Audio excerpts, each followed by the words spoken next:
The Last of Us 2 is incredible. It's a milestone. It's the first release to show that games as a medium can reach the same artistic and narrative heights as a streaming service show that's cancelled after one season, or a made-for-TV movie. Snark aside, I was impressed twice while playing through it a while ago. The first time was when I discovered there's a unique kill animation if you attack a dog with a pickaxe. The second was when Abby had Dina hostage and was about to execute her. Ellie shouts that she's pregnant, and Abby coldly says, "Good." Holy shit. There's no way, right? Well, right, of course she didn't go through with it. I think that was the moment that totally obliterated my willingness to give the game a chance. A line was drawn, but I couldn't buy into the idea that it was a line drawn in the world itself. A woman with the animus to beat someone to death with a golf club draws the line at knifing a pregnant woman and just quickly killing her. Maybe you, as an audience member, feel more squeamish about seeing that. And I think that's exactly why the line was drawn. But I didn't feel it as a genuine hesitance from Abby. Especially when considering that, based on the mini-holocaust both girls imposed on the factions they oppose, there must have been at least a handful of women who were pregnant and expectant fathers on the death toll. The Last of Us 2, and so many other games that try to be the next great storytelling game, sacrifice one of gaming's greatest strengths in pursuit of aping more traditional narrative media. When it comes to investment in a story, verisimilitude is key. That being essentially a sense of reality, not meaning that an audience will believe what they're seeing or reading is literally true in the real world, but that there is some set of implicit rules in the made-up world and that what occurs there is consistent with them. Verisimilitude can withstand the existence of absurdity, but it is simultaneously fragile. It is, of course, also subjective and very complex. Atmosphere, tone, theme, audio, visual style, dialogue, almost any element of a work can contribute to or detract from it. Sometimes you'll want to include something less purely entertaining to build it, and sometimes you spend a bit of an audience's faith forcing something cool to happen when it doesn't quite fit perfectly, but you want it there. It can be a balancing act. Video games, especially the simpler they are godlike verisimilitude machines. You interact with them, and your interaction itself is bound by the rules of the world, a constant reminder of its internal consistency and realness. You're not passively watching it. Do thing happens based on rules. Thing A happens, thing B must happen, and you see it over and over. Take Minecraft. How do people think about that game? Well, I need a workbench, so I'll punch some trees. Not very effective, but once I have my workbench, I can make a better tool to do it in future.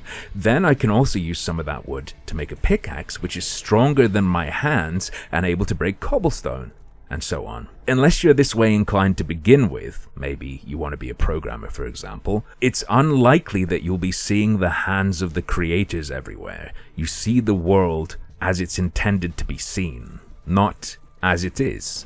As something someone crafted. Super Mario Land 2. Extremely basic visuals, extremely basic controls, no real story to speak of, but extreme buy-in to the world from its players. You have a goal, get to the end of the level, and in your focus on that goal, you accept the world, and nothing's going to make you question it. Mario jumps like this, these guys get squished. Before they were driven into the ground by years of repetition, jokes that amounted to just thinking about what Mario would really be like tickled so many people because, oh yeah, that is fucking insane. Never thought about it. You never thought it was literally real, but you never poked at the reality of it as a self-contained world either. Unless maybe you'd seen some glitchy speedrun tricks, in which case you probably recognized it as a breaking of that consistency and your little mind was blown, having taken the rules of the Mushroom Kingdom for granted for so many hours. What I'm saying is, games typically have self-enforced laws of nature that don't have to be consciously maintained as they would by an author, leaving less room to slip up. A dev can see something that is objectively inconsistent with their rules of the world and fix it, rather than it being down to taste. Weave a story into or on top of a game though, and welcome to hell. There are a lot of ways it can be done, and I'm not going to even try and make a comprehensive overview, but let's talk about it. There's the easiest path, a story that can be ignored. Think maybe a chemistry-themed puzzler, where the story is just what your boss needs you to make on a given day.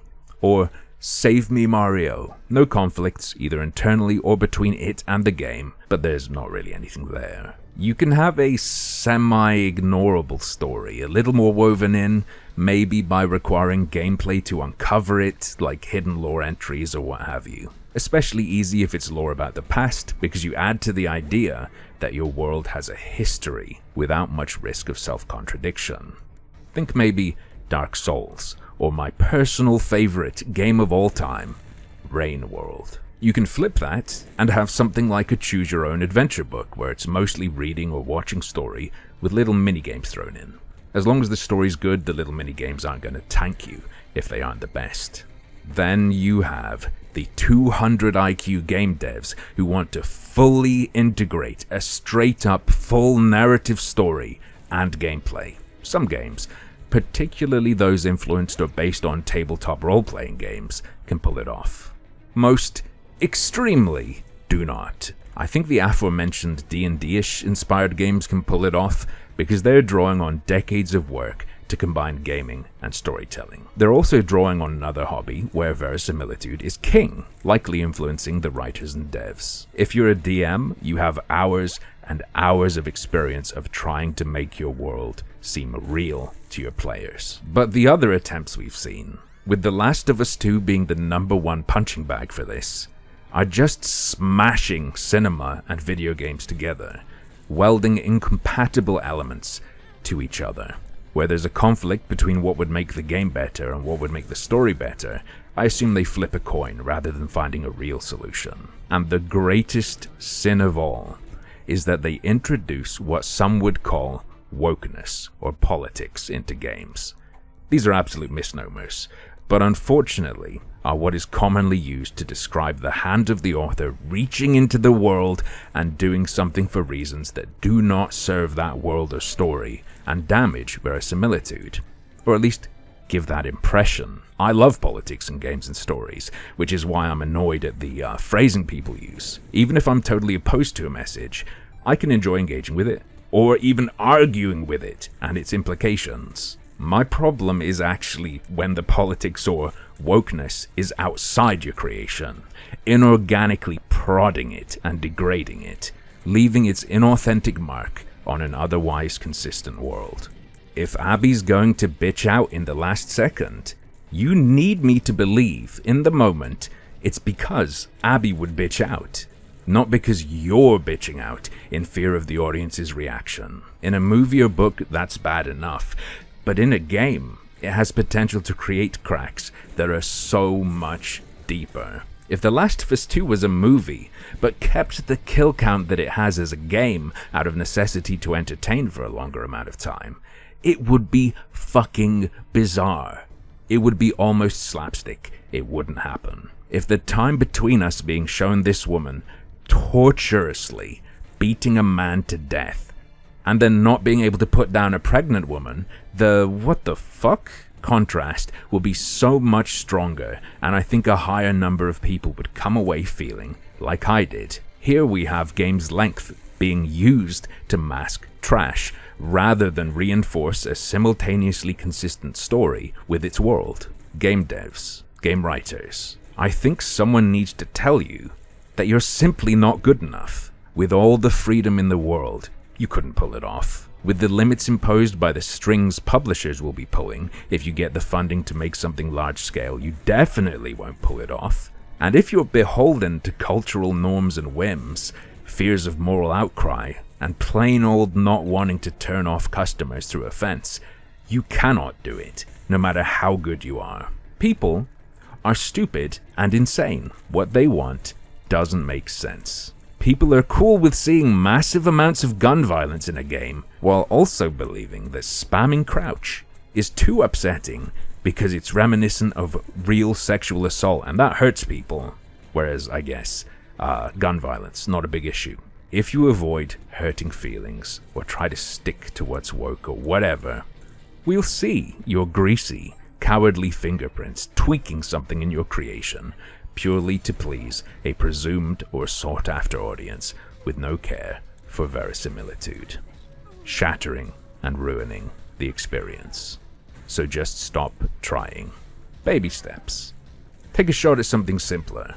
Games can become a great storytelling medium, worthy of the respect of intellectuals, up there with the greatest of literary canon, if that's what you care about. But thanks to the damage already done, it won't be in your lifetime. So cool it on the Frankenstein's monsters of film and gaming, please.